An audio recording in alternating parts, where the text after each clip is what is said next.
Yo what's up it's being Jonty. So ನೀವು ನೋಡ್ಬೋದು, ನಾವು ವರ್ಕೌಟ್ ಅದು ಮಾಡ್ತಾ ಇರ್ತೇವೆ. 8 ವರ್ಷ ಆಯಿತು, ಇನ್ನೂ ಭೀ ಬಾಡಿ ಆಗಿಲ್ಲ. ಅದಕ್ಕೊಂದು ಹೊಸ ಚೀಸ್ ಟ್ರೈ ಮಾಡತ್ತಿದೆ ಲೈಫ್ದಾಗ, ಪವರ್ ಲಿಫ್ಟಿಂಗ್ ಟ್ರೈ ಮಾಡತ್ತಿದೆ.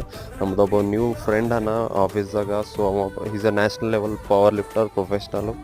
ಸೊ ಇವ್ನು ನ್ಯಾಷನಲ್ ರೆಕಾರ್ಡ್ 2 ವರ್ಷ ತನಕ ಯಾರೂ ಬ್ರೇಕ್ ಮಾಡಿಲ್ಲ. ಅವ್ರು ಡೇಂಜರ್ ಪವರ್ ಲಿಫ್ಟರ್. ನಾವು ಇಂಜುರಿ ಆದ್ಮೇಲೆ ಸ್ವಲ್ಪ ಬಿಟ್ಟಿನು. ನಾವು ಡೆಡ್ ಲಿಫ್ಟ್ ಮಾಡೋ ವೇಟ್ ಹಚ್ಚಿ ಬ್ಯಾಕ್ ಎಕ್ಸಸೈಸ್ಗಳು ಮಾಡ್ತಾರೆ ನಾವು ಸೈಕೋನ. ಸೊ ಲೈಕ್ ಬ್ಯಾಕ್ ಎಕ್ಸಸೈಸ್ ಮಾಡ್ತೇವೆ ಇವತ್ತು ಅವ್ನ ಸಂಗಟು, you can see. So actually full ಡೇದು video record ಮಾಡಬೇಕಿತ್ತು. ಫಸ್ಟ್ ಡೇ ಇತ್ತು, ಸ್ವಲ್ಪ ಒಟ್ಟು ತಲೆಯಾಗಿದ್ದಿಲ್ಲ. ಬಟ್ ಲೈಕ್ ಫಿಟ್ನೆಸ್ ಕಂಟೆಂಟ್ ಜಾಸ್ತಿ ಇರ್ತದೆ. ಯಾಕಂದ್ರೆ ಈಗ ಒಂದು ಸಂಗಟ ಇನ್ಫ್ಲೂಯೆನ್ಸರ್ ಭೀ ನಾವು actually influencer. So like monthly stack ಅವು ಇವು ಬರ್ತಾವೆ, ಪ್ರಮೋಷನಲ್ ವೀಡಿಯೋಸ್ ಎಲ್ಲ ಮಾಡ್ತಾ ಇರ್ತಾನೆ. ಸೊ ಈಗ ಫಿಟ್ನೆಸ್ ಕಂಟೆಂಟ್ ಒಂದು ಸ್ವಲ್ಪ ನಾವೇ ಮಾಡ್ಬೇಕಂತ ನನ್ನ ಪ್ಲ್ಯಾನ್ ಅದ. As you can see, did some cardio, ಆಮೇಲೆ ಮನೆಗೆ ಹೋದ.